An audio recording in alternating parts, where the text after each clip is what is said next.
Welcome to Aussie Finance Chronicles, where money, history, and power collide right here down under.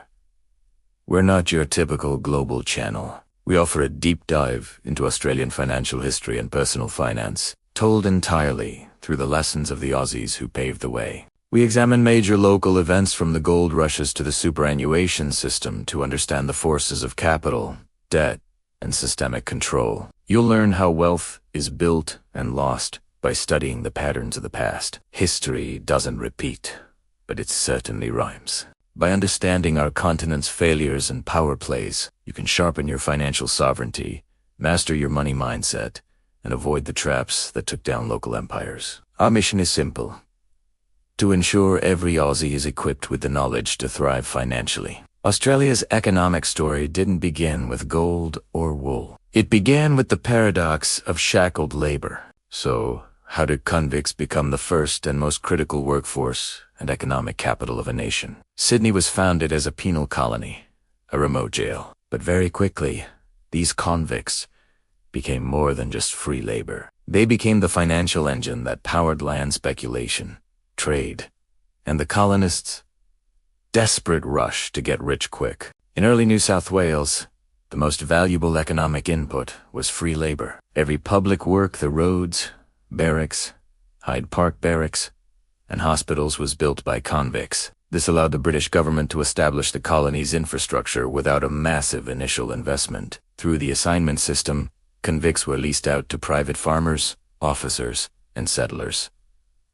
This system enabled the rapid rise of private property and an almost aristocratic order. Officers and wealthy settlers could cultivate huge tracts of land at virtually zero cost. But these convicts weren't just brute force. Many were skilled craftsmen like carpenters, stonemasons, clerks, and merchants, exactly what the colony needed. This skilled labor was crucial in transforming Sydney from a mere outpost into a bustling hub. In the early days of Sydney, there was no official currency, so rum became the de facto medium of exchange. This allowed a small group of officers, known as the Rum Corps, to monopolize the economy. Convict labor was often paid for in rum, giving these officers control over both the workforce and retail trade. It was a system built on addiction and exploitation. Then came Governor Macquarie, a man determined to end the rum economy and professionalize the colony's finances. The founding of Australia's first bank, the Bank of New South Wales, in 1817 marked the beginning of a shift towards formal capitalism.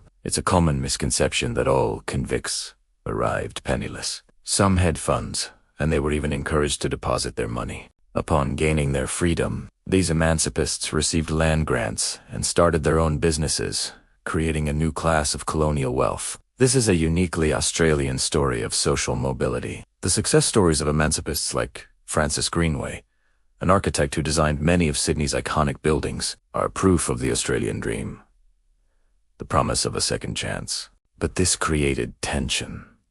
The exclusionists, free settlers who arrived with privilege, resented the economic success of the former convicts. This class conflict shaped early Australian politics and economic policy for decades. By the 1840s, convict transportation to the mainland had ceased, partly due to criticism back in England and a growing demand for free immigrant labor. However, the legacy of convict labor was already cemented. The infrastructure they built, the roads, bridges, and cleared land laid the essential groundwork for Australia's future economic booms, especially the wool industry. So, the foundations of Sydney's capitalism were built on a mix of controlled labor, unchecked power by the Rum Corps, wild speculation, and eventual state intervention under Macquarie. The modern Australian ethos of a fair go in giving people a second chance can be traced right back to the promise offered by this brutal, yet strangely opportunistic, convict system.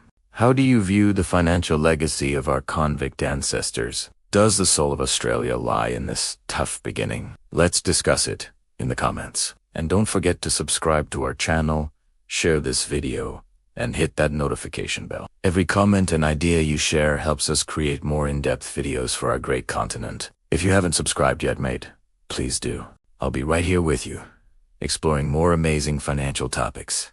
Like you, I'm a proud child of this great Australia. It's an honor to be here with you, sharing these valuable Australian financial insights. Let's work together for a stronger, more prosperous Australia. For a hard-working Australia,